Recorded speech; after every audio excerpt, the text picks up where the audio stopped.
What's going on, everyone? My name's Andrew. Welcome to the channel. This is my first video coming back to YouTube here. It's been quite a few years since I've tried to make any kind of content. And I figured today we'd start off with something just kind of fun and light. I've been collecting games a lot more heavily in the last year or two.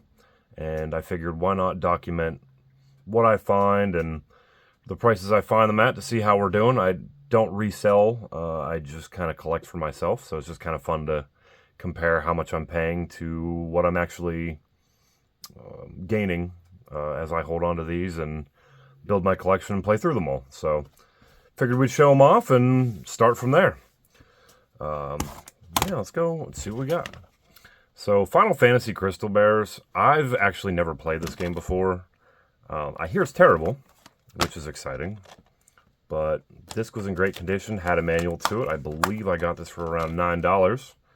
And will I ever play it? Maybe. I think the only real gameplay that's in it, you throw rocks with the Wii remote, so probably not going to be ideal, but it's something I might do. Story of Seasons. Now, I had heard about these games at one point in time. They're a lot like Stardew Valley. I'm not a big farm sim kind of person. I like messing with all sorts of things. Oh, it's in my Switch.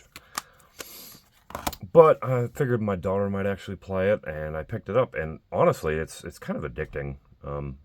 I've never really messed with them, but I can say now that I'll probably finish this game, or at least try to.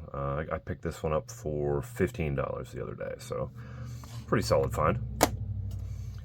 Now here's where I get excited. Devil May Cry 4. Actually, one of my favorite Devil May Cry games. That might be controversial opinion, but that's all right. Found the steelbook. Complete disc looked great. Manual all here. Everything was in good shape. PS3 edition. $8. I don't know if that's actually a good price or not, but when I heard $8 and saw the steelbook, I got excited because I love Nero and couldn't pass it up. Now, when I was younger, we were obsessed with trying to play Deer Hunter on my dad's PC. And honestly, we just couldn't ever get it to work because it wasn't built for games even back then. It just couldn't handle it. So when I saw a copy of Deer Hunter on the PS2, I picked it up for $5 here.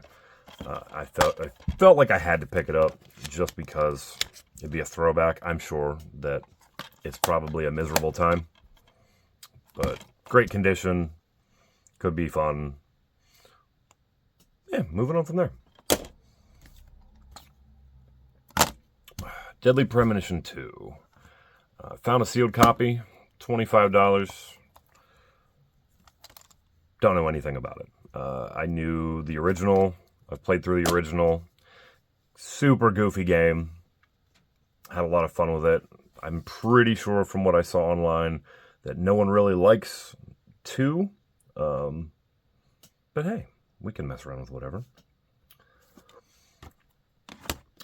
Next, I found both of these gems at Big Lots. As the store was closing down, I was just kind of digging through, finding a new computer desk and anything else that I may have wanted to pick up, and they were holding off on putting discounts on all of the video games. They finally let me pick them up for $2 a piece the other day. Will I play these ones? Probably not, but interesting enough that they were selling them off and got them for $2 a piece. Now here's one that actually does excite me. I had played this around the time that it had come out because I really liked the movie. I had no idea if the movie holds up now or if the game holds up anymore. Everyone's favorite Tomb Raider game. I've never played this one. Back in the PS2 era of Tomb Raider. Really wasn't into it too often. I don't think I really started messing around with Tomb Raider games until the remake hit on the Xbox One. I feel like that's where I kind of caught my stride and got into it. I hear that Angel of Darkness is terrible, so when I see it for $6, I had to pick it up and give it a try.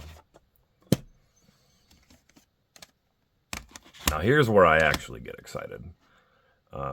Final Fantasy VIII, Final Fantasy IX, both of these are basically in not brand new condition, but complete, all 4 discs, original art, black label. Not a big greatest hits fan. Perfect looking booklet. It actually has the mini walkthrough online booklet as well, which I thought was kind of interesting. Most of the time this slot's just empty whenever I find things. No cracks in the case, didn't replace it, and I dropped it, so we're off to an even better start. 1 second.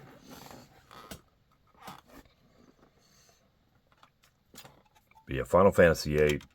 I had a lot of friends that were hit or miss on it. I've gone through it once. I think it's actually pretty good. Not my favorite. 7, 8, and 9 seem to be the 3 that always come with the most. I think it's in the bottom of those. But I'm glad to have it for $15. And then this Final Fantasy IX, same thing, black borders, same setup, all 4 original discs, booklet, and help booklet as well. This one I picked up for $20 from a different spot, but for $20 again, wasn't going to pass it up. I'm a big fan of this. I haven't played 9 in quite a few years, so I'm looking forward to getting back to it. Still on the Final Fantasy train, found Crystal Chronicles. Now, the only downside to this one, and I didn't realize until I after picked it up, see, I still have another receipt in here, was that it has the dreaded GameStop sticker, and it's not on the outside, and doesn't have the piece of paper underneath it that it originally comes on. That is stuck directly to the artwork. You know, giant party foul whenever you're working at GameStop, but that's kind of how they made them do it for a while. I worked there for a bit, and they told them they wanted to do that so that it couldn't be easily removed. Terrible idea for all of us that wanted to collect on the stuff now. So, Crystal Chronicles, another one I've never played. Wasn't huge into the GameCube era. I think I was more on the original Xbox at that point in time. But this is another one that I'm actually pretty excited to mess with, since I've never really had any experience with it. Oh, and I picked that one up for $14. Legendary, another PS3 360 era game. Never played it. Looked interesting. Don't know anything about it. Probably suffers from the same issues that most of the early 360 PS3 games do. Hopefully this doesn't run terribly on a PS3, but from me messing around with a bunch of the games I have been buying, I feel like 360 games have definitely been playing better than PS3, at least in my mind. This one I did get for about $7 or $8. Next up, I have Genji, Days of the Blade. Another game not really familiar with. Looks super unique. Was complete. I believe I got this one for right around $11 or $12 as well. I know nothing about it, so I'm actually kind of excited to jump into this one. But yeah, black border as well, original case. I do know the guy that I bought this from. It's a small, not quite a pawn shop, but kind of close to it, and he always has some really cool stuff and lets me see what comes in first. A little bit of sticker residue from probably a GameStop or something, but we can clean that up and I'll be pretty happy with that. And the last one I have for today, at least, is Resonance of Fate. Now that GameStop decided to start doing retro game sales again, I pop into 1 or 2 on my way to and from work. And I thought $5 for this seemed pretty good. It's got the anime art. I love anime art. Never really played too many of the anime style games, but just from kind of the case and what I saw, it looked interesting enough to me that I'm kind of interested enough to check it out. So yeah, if you know anything about it, let me know, because I have no experience with this and I don't know anything about it. But as far as that goes, that is what I wanted to show off that I found so far in 2025, thrifting around, and I will talk to you guys the next time I find a collection.